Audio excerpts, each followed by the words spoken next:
I'll send you this. This is our warm-up. Okay, this is our warm-up progression. Takes about 12 to 13 minutes. You can condense it, you can make it longer. So I got this from our quarterback guru guy in California who brought up last year. So these are the drills we're going to go through. And again, I'll explain each one. I got some video too. So our 6-inch and elbow bend. So you're going to be across from your partner. Okay, you have the ball. All you're doing is you're starting right here, arm straight. You're going to come in about 6 inches from your chest, and you're just going to flick it to your partner. So we're working our ways from the wrist, and as the progression goes on all the way to number 9, then we start using our feet. So we're starting with the end of the throw and we're working our way back.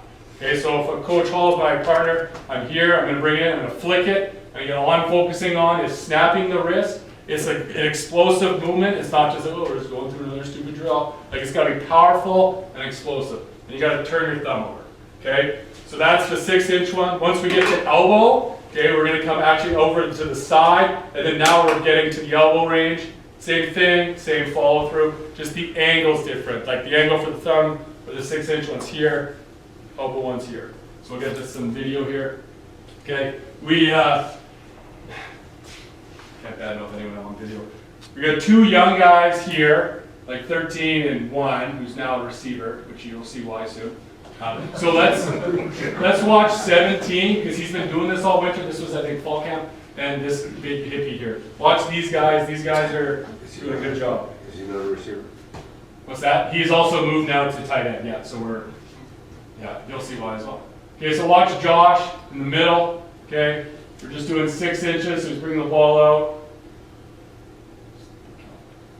Okay, again, bring it in, snap it across. That's all it is. You're 5 yards apart, you're just working on the snap. Okay, again, it's explosive, there's a snap. Okay, and now we're getting into the elbow. Okay, again, watch 17 in the middle.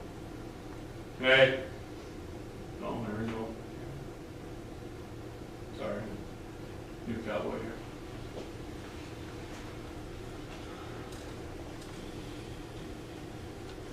Okay, you can see Josh there. There we go. You see now he's bringing it more upright. Same thing, focus on it. It's just, you're just working on getting your arm up high, because that's his biggest issue. Most quarterbacks' biggest issue is when they throw with their elbow low. They don't have the extension, whether their angle's here, here, or here. They're in tight, and they just push the ball. And you can really tell when guys throw like that, they have no power. They're just pushing the ball down the field.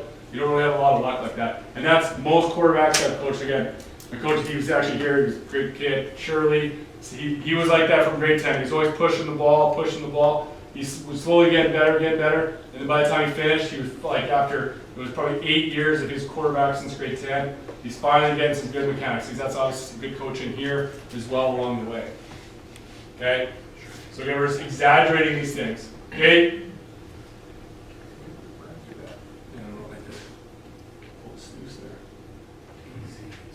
Okay, tomahawk. The next one.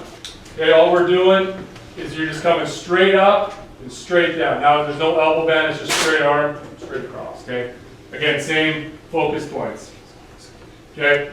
Alright, now this is probably the biggest and most important part of the warm-up. We just call it the 3 phases. So the 3 phases we have, it's an open phase, a 0 phase, and a finish phase.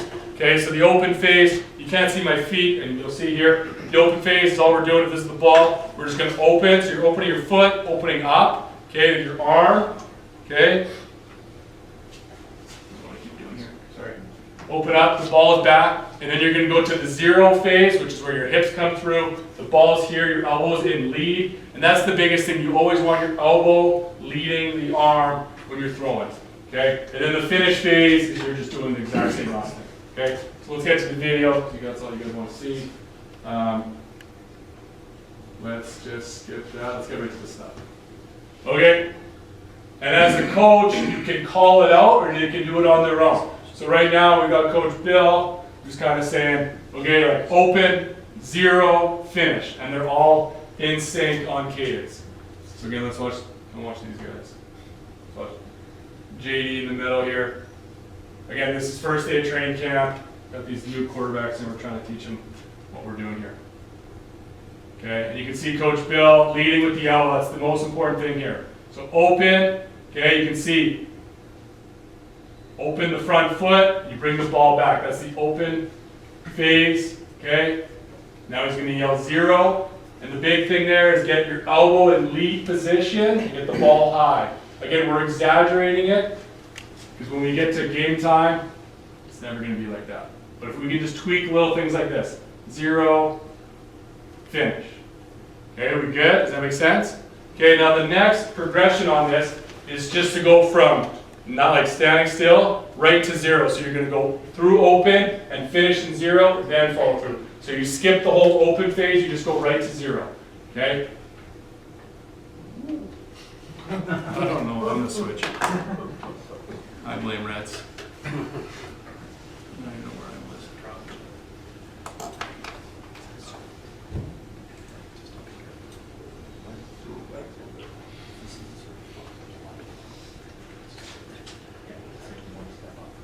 Okay, here we go. Back to the old school Cowboys. Okay, so they're going right to 0, now finish.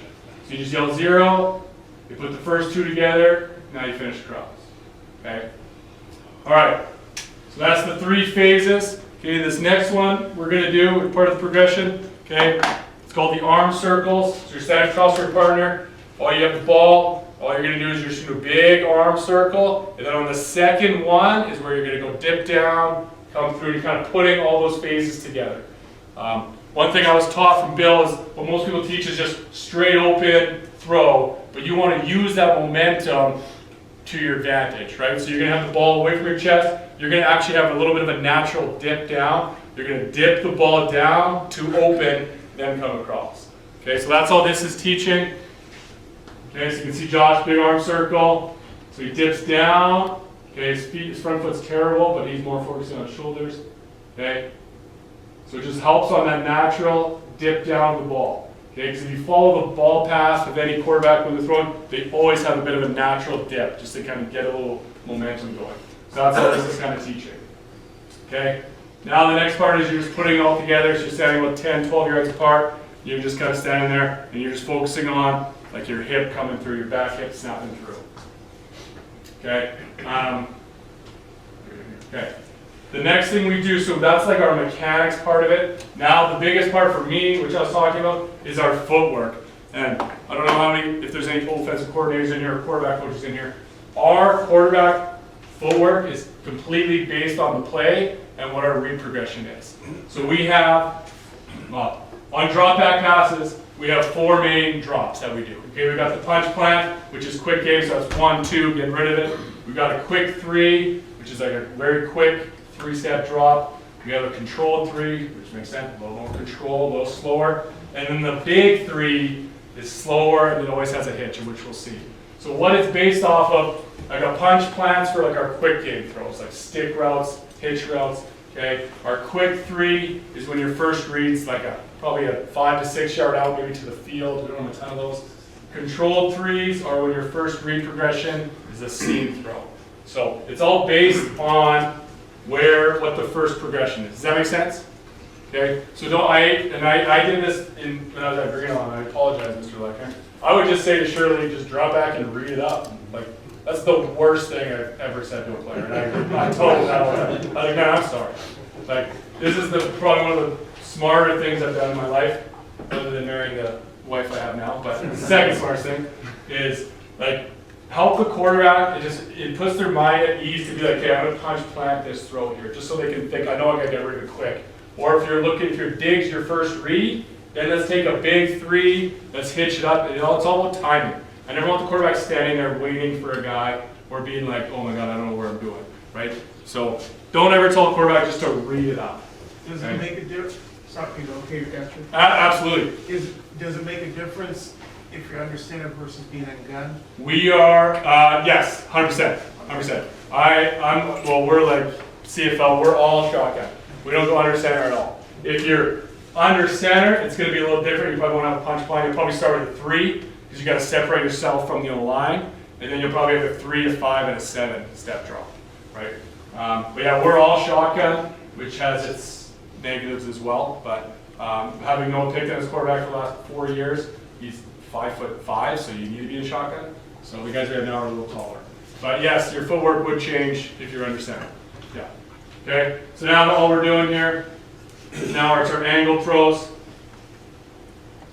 I hope you never sees this video, but watch this guy. This is why he's playing receiver after his first throw. We'll see here. So again, let's just watch for the footwork purposes. Let's watch these two guys, some vets who've been doing it. Okay, this is spring camp last year. These guys just fresh off the plane. Didn't have a good spring camp. They're a little nervous. Okay, so this is jog. So we start about 10 yards apart on an angle. This is our punch plant. So I'll just yell at everyone, punch plant throws. Okay? Every quarterback's punch plant is a little different. And I'm okay with that. And this goes to kind of playing like, again, we just got Sawyer, who was obviously a successful quarterback here. His footwork is going to be completely different than Donnelly's footwork. And I love big set number 2. This guy's hurt. He's got a cannon, but he has the slowest feet probably I've ever seen.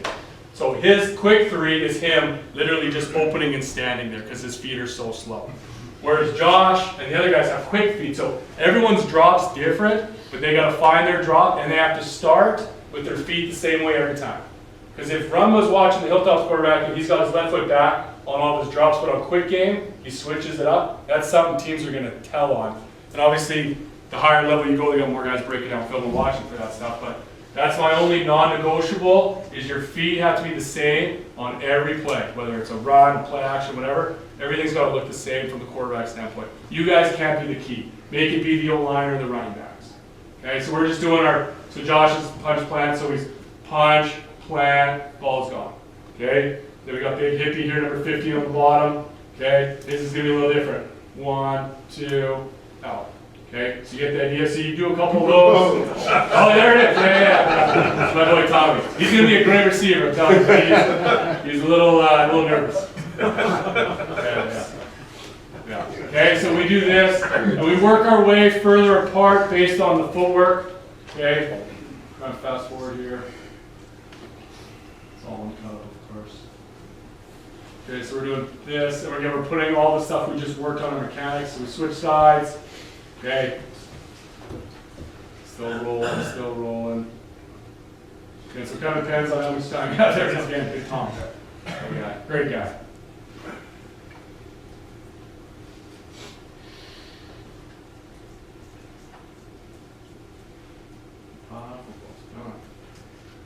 Okay, now we're doing kind of a quick 3, so we're a little further apart.